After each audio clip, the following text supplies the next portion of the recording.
You're listening to the Weekend Sport Podcast with Jason Pine from News Talk ZB. Martin Guptill has officially confirmed his retirement from international cricket. 198. Here is the delivery. Martin Guptill drives down the ground. 4 more. Stand up, New Zealand. Stand up, the world. 203 not out. Martin Guptill. Just glorious. The start of the 50th. This could be on the roof. It's enormous. It is on the roof. For only about the 4th or 5th time here at Wellington Stadium, Martin Guptill has sent a ball out of the arena onto the top of the cake tin.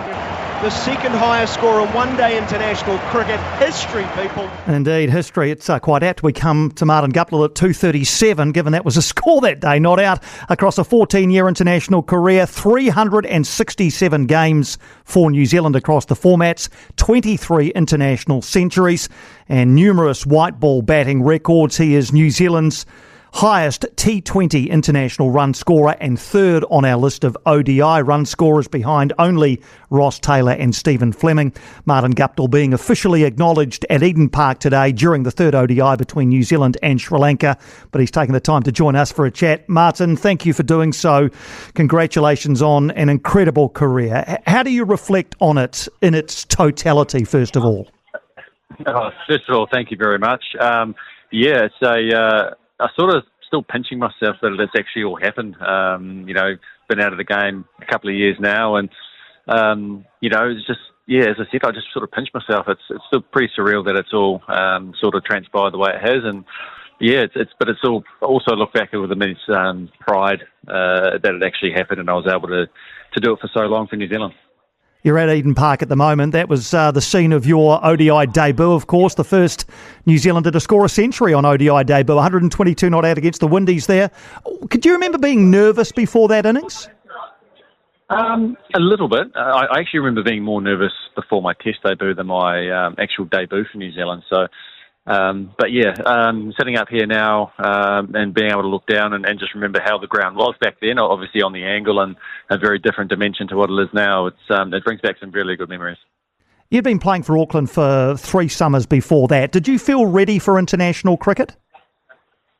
I don't think you ever feel ready. I can just remember the call coming out of the blue. I'd had a couple of good innings for Auckland leading into that, and just a total shock to actually get the call. And then obviously what happened after that was nothing short of pretty awesome for me. The 237 not out at Wellington, we just heard some highlights from it during the 2015 World Cup.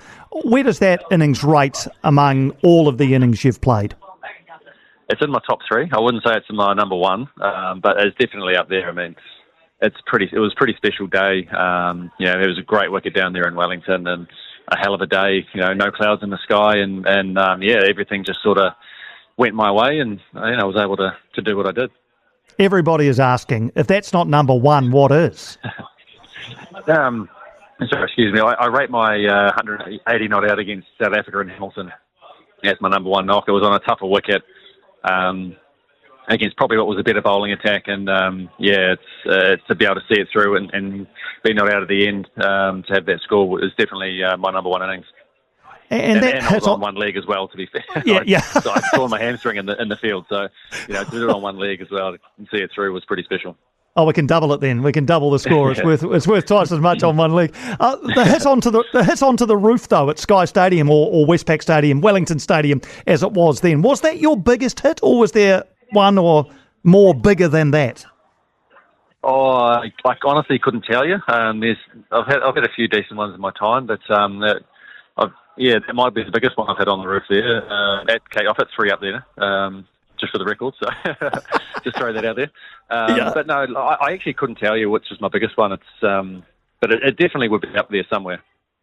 When do you reckon, Martin, was your absolute sweet spot? When do you think you were batting at your absolute best? Probably 2016-17.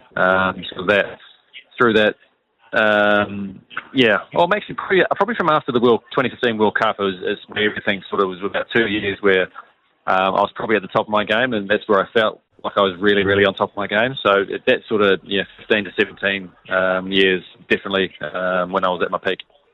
Was there anybody in particular who you enjoyed batting with? I enjoyed batting with everyone. I had some fantastic innings with Brendan McCullum. We had some great partnerships. Kane Williamson, we had some good ones. Roscoe as well. Couldn't put a number on anyone, but also Colin Munro and the T20 stuff. We've put on some great partnerships, whether it's for Auckland or for New Zealand, and even in some franchise stuff as well. We've batted together, so I can't say single out any one person. You just find a bit of a flow with whoever you're batting with and have a bit of fun with it. And let's not forget your feats in the field as well. The run out of MS Dhoni in the 2019 World Cup semi-final. How fond are your memories of that? Yeah, pretty good. It sort of all happened in a bit of slow motion to start with. I can remember vividly that when the ball went off, I thought it was just landing up and going straight out for a catch, and then I realised it was sort of coming more towards me, and I had to get off the mark pretty quick. So yeah, got in there and back up, throw, and it was, that part happened very quickly. That was a bit of a split second how it all transpired there, but luckily for New Zealand, I threw one straight. And the game that followed, how often do you think back to the 2019 Cricket World Cup final? Not too often these days. Earlier on, it was pretty, still pretty raw in the memories, but not so much these days now. All right. Hey, now, Martin, you're bowling. You twice took 3 for. You took 3 for twice in Test matches. You twice took 2 for in ODIs. Are you actually an underused all-rounder? A very reluctant underused all-rounder, I would say, yeah. Oh, brilliant. No, All right, I'll leave the bowling up to the professionals.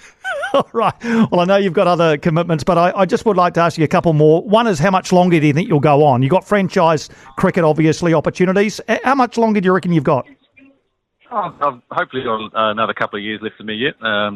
The Legends League starting up, guys, retire, getting them back into the game, that sort of thing. So those are always hopefully going to be there for me for a while. So, but to do it full time, I hopefully got another couple of years left of me before I can officially hang the boots up. And just finally, how would you like to be remembered by New Zealand cricket fans? Oh gosh, that's something I've never really thought of. Whenever I played for New Zealand, I always gave it my all. Didn't always come off, but I definitely gave it my all. It was just every time I went out there, and I had a lot of fun doing it. So I'm not sure how I'll be remembered, but hopefully it's only good things. Well, I think it will be good things if all of the reading I've done in the last little while is anything to go by, Martin. Congratulations again on a terrific career. Thank you for everything you gave to cricket fans up and down this country and around the world. And again, thank you for taking the time for a chat this afternoon. No worries. Thank you very much for having me. I appreciate it. No, I appreciate it very much indeed, Martin. Thanks for you taking the time. Martin Guptill there from Eden Park, where he is the centre of attention today, being acknowledged for what was a terrific career for New Zealand. The numbers are just astonishingly good, incredibly good across the formats. 2,500 runs in Test matches, nearly 7,500 in one-dayers, over 3,500 in T20 internationals. Nobody has scored more in T20 internationals than Martin Guptill in so many moments. The 237, I think, is still my favourite cricketing moment at Sky Stadium, at Wellington Stadium. I've watched a lot of cricket in my life. I haven't watched an awfully large amount at the stadium because it's been mainly white ball stuff since the stadium came to be in 2000. But that day, with what Martin Guptill did, 237 not out in a World Cup quarter-final to basically take the game away from the West Indies. Just a remarkable display that day. Just an incredible display of batsmanship from Martin Guptill that day. For more from Weekend Sport with Jason Pine, listen live to News Talk ZB weekends from midday or follow the podcast on iHeartRadio.